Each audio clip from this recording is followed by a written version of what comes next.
She snapped at me in front of her friends. "You can't even satisfy me, let alone provide for me." I smiled, paid the bill for myself, and walked out. That night, she showed up crying, but my new girl opened the door. Hey viewers, just a quick thanks. Over 14% of you are already subscribed, and it means the world. If you're new here and enjoy these stories, join the family by hitting that subscribe button. We're on the road to 10,000. Alright, so I know how this sounds, but bear with me, because this whole thing is wild. My ex-girlfriend Vanessa and I dated for about 8 months. I'm 25, she's 24. Things started good, but the last few months she'd been getting more and more demanding about money and making comments about my lifestyle. I work as a plumber and own my own business. Make really good money actually, but Vanessa always acted weird when people asked what I do. She works full-time as a manager at some upscale boutique downtown, so she's around fancy stuff all day. We live together in my house, which I own outright. Been living together for about 4 months. But lately, Vanessa's been making comments about upgrading to a bigger place or a better neighborhood. Everyone at work lives in those new downtown condos, Mike. They're so much nicer than this place. Babe, this house is paid off. Why would we move somewhere we'd have to pay rent? Because it's about more than just money. It's about lifestyle. The problems really got bad when she started hanging out with this group of girls from work. All of them dating guys with office jobs. Suddenly, Vanessa's acting embarrassed about being with a plumber. Why can't you get a normal job like everyone else? Vanessa, I own my own business. I make more than most people. It's not about money, it's about what people think.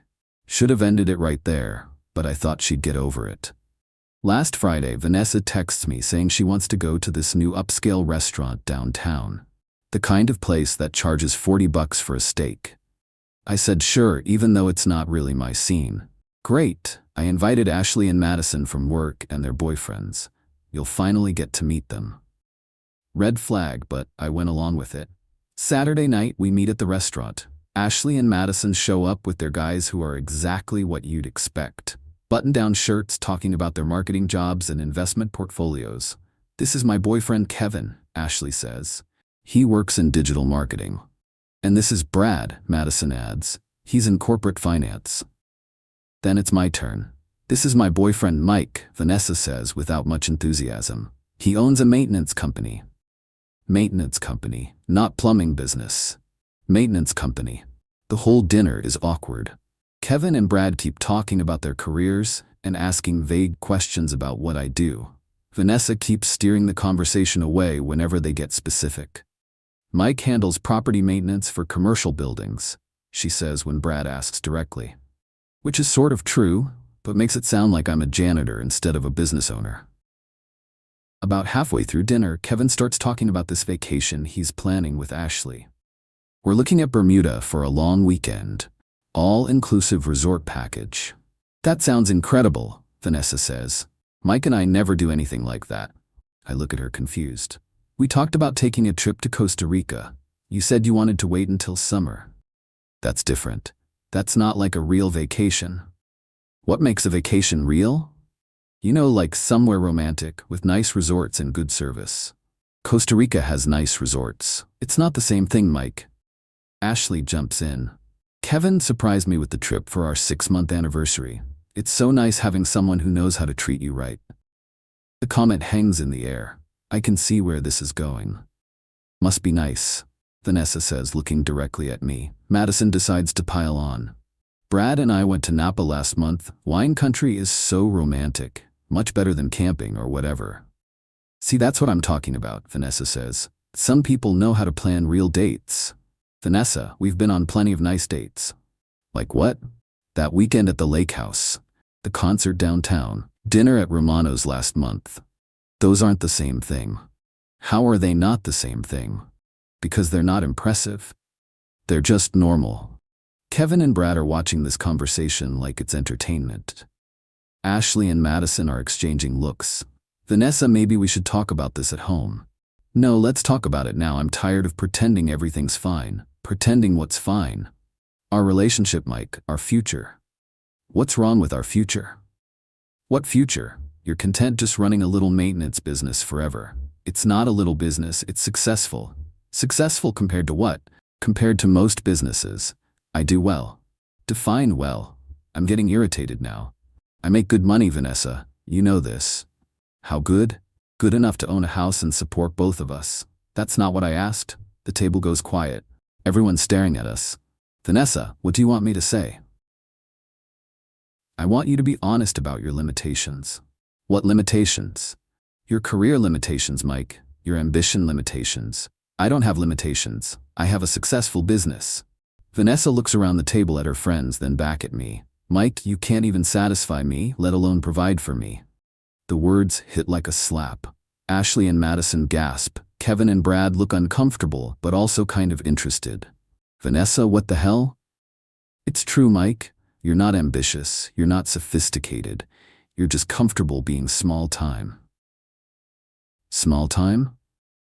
Yes, small time. Look at Kevin and Brad. They have real careers. They understand what women want. And what do women want? Success, growth, someone who's going somewhere in life. I sit there for a second processing what just happened. My girlfriend of 8 months who lives in my house just told me I can't provide for her in front of people I've never met. Then I started laughing. What's so funny? Vanessa asks. You think Kevin and Brad are more successful than me? They have real careers, Mike. Kevin, you work in digital marketing, right? Yeah, why? What's your annual income if you don't mind me asking? Mike, don't, Vanessa warns. I make about $70,000, Kevin says. That's great. Brad, what about you? Around 85. Cool. So Vanessa, since you think I can't provide for you, want to know what I made last year? Mike, stop this. $160,000. The table goes dead silent. That's impossible, Madison says. Nope. Plumbing business is really good. Emergency calls, commercial contracts, new construction. I'm booked 6 months out. Ashley looks shocked. You make twice what Kevin makes. Yeah, but apparently that doesn't matter because it's not sophisticated enough. Vanessa's face is bright red. Money isn't everything, she mumbles. You literally just said I can't provide for you. Seems like money was pretty important 10 seconds ago. It's not about the money, it's about image. Image? Yes, image. What am I supposed to tell people when they ask what my boyfriend does? You tell them your boyfriend owns a successful plumbing company and makes 6 figures.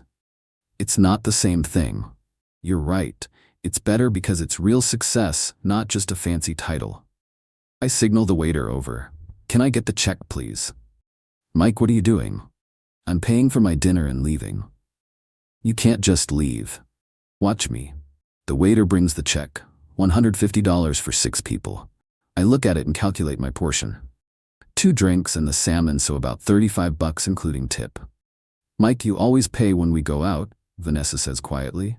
You just told me I can't provide for you. Figured I should stop trying. I put $40 on the table and stand up. Thanks for dinner, everyone. Good luck paying for the rest. Mike, sit down. Don't make a scene. I'm not making a scene. I'm leaving. You can figure out how to split the rest with your sophisticated friends. I walked out of that restaurant, feeling like I'd dodged a bullet.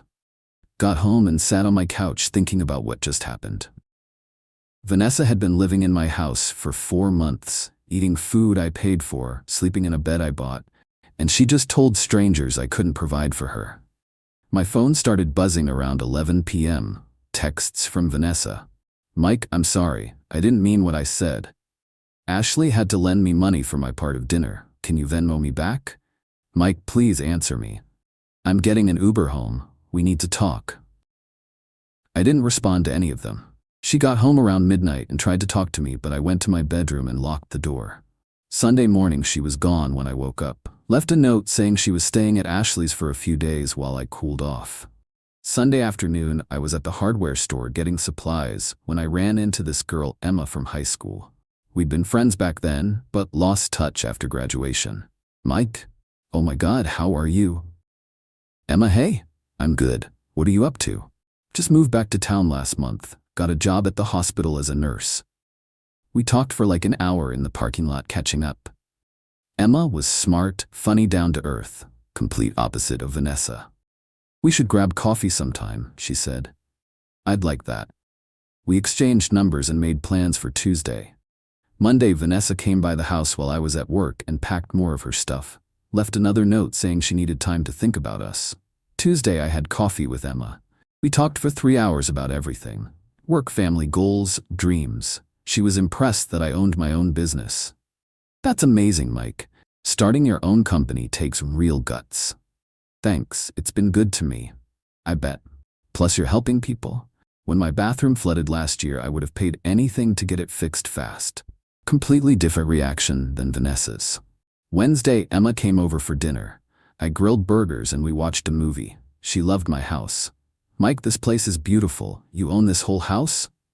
Yeah, bought it 3 years ago. That's incredible. Most people our age are still renting apartments. One of the benefits of getting into business early. Thursday, Vanessa texted asking if we could meet to talk. I ignored it. Friday, she called my mom. They'd met a few times when we were dating, so Vanessa had her number. My mom called me later laughing. Mike, some girl called me crying about how she made a mistake and needs you back. What did you tell her? I told her if she was dumb enough to be embarrassed about a man who owns his own house and business, she deserved what she got. Mom, you didn't. I sure did. Then I told her you were raised better than to chase after people who don't appreciate you. Saturday night, Emma and I went out to a nice restaurant. Real date this time. She looked amazing, and we had a great time. Natural conversation, no complaints about money or status. Mike, can I ask you something? Sure. What happened with your last relationship? You mentioned you recently got out of something. She was embarrassed about my job, thought dating a plumber was beneath her. That's crazy. You're successful and you work hard. What more could someone want? Apparently, a corporate job in an office. Her loss then. When I dropped Emma off at her place, she kissed me goodnight. First time I'd felt genuinely excited about someone in months. The next Friday, exactly 1 week after the restaurant disaster, I was working in my garage when my doorbell rang. Expected it to be Emma since we'd made plans to watch a movie. Opened the door, and there was Vanessa crying with 2 suitcases. Mike, thank God you're home. I've been thinking all week, and I know I can fix this. Vanessa, what are you doing here? I'm here to apologize and move back in. I realize I was completely wrong. You can't just move back in. Mike, please just listen. I talked to Ashley and Madison, and they both said I was crazy for saying what I said. So your friends had to tell you that you messed up? That's not the point. That's exactly the point. Mike, I know I screwed up, but we can work through this. There's nothing to work through. Yes, there is. I love you. You love me now that your friends told you I make good money. That's not true. Before I could say anything else, another car pulled into my driveway. Emma getting out with takeout bags and a bottle of wine. Vanessa turned around and saw Emma walking up. Who is that? That's Emma. Emma who? My girlfriend. Vanessa's face went white. Your girlfriend? Yeah, we've been seeing each other. For how long? About a week. Emma reached the door looking confused about why Vanessa was crying on my doorstep. Hey babe, Emma said, giving me a quick kiss. I brought Thai food. Everything okay? Everything's fine. Vanessa was just leaving. I was not just leaving. Mike, we lived together. You moved out, remember? You needed time to think. I didn't say I was moving out permanently. You packed your stuff and left. That's moving out. Emma stepped forward. Hi, I'm Emma. I don't think we've met. I'm Vanessa, Mike's girlfriend. Ex-girlfriend, I corrected. Mike, tell her we're working things out. We're not working anything out, Vanessa. I'm not leaving until we fix this. There's nothing to fix. You showed me what you really think of me. Emma looked between us, then at me. Mike, should I come back later? No, you should stay. Vanessa should go. This is unbelievable. You're replacing me already? I'm not replacing anybody. I'm moving forward with someone who respects what I do. Mike, I respect you. You respect me now that you found out I make more money than your friends' boyfriends. That's not why. That's exactly why. You were fine disrespecting me until you realized you looked stupid. Emma's eyes widened. She disrespected your job? Among other things. Mike, I was wrong. I admit it. Vanessa, you weren't wrong. You were honest. You showed me who you really are. She stood there crying with her suitcases for another minute, then finally loaded them back in her car and left. Emma and I went inside and she asked what that was about. I told her the whole story. Her reaction was perfect. Mike, she sounds awful. Who says something like that about someone they supposedly love? Someone who cares more about what other people think than about reality. Well, I think what you do is impressive. You built something from nothing. That was 6 weeks ago. Emma and I are official now, and things are amazing. She's proud to tell people I own my own business and never makes me feel like I need to apologize for my success. Vanessa tried calling a few more times, but I blocked her number. Ashley reached out once to say most people at their work thought Vanessa was out of line at dinner. Last week I ran into Kevin at the gas station. He seemed embarrassed, but came over. Mike, hey man, look about that dinner. Don't worry about it. Nah, I feel bad. Vanessa was really harsh. And honestly, I was impressed when you told us what you make. Thanks. For what it's worth, she's been pretty miserable since you guys broke up. Keeps asking Ashley about you. That's unfortunate. She moved back in with her parents. Apparently couldn't afford her own place without your help. So Vanessa went from living in my paid-off house to moving back home. Interesting how that worked out. The whole thing taught me that some people care more about appearances than substance. Vanessa wanted a boyfriend who looked impressive on paper even if he couldn't provide what I could. She got so caught up in what her coworkers thought that she threw away financial security for social status. Now she's back at her parents' house while I'm with someone who appreciates what I've built. Sometimes the best revenge is just letting people face the consequences of their own choices.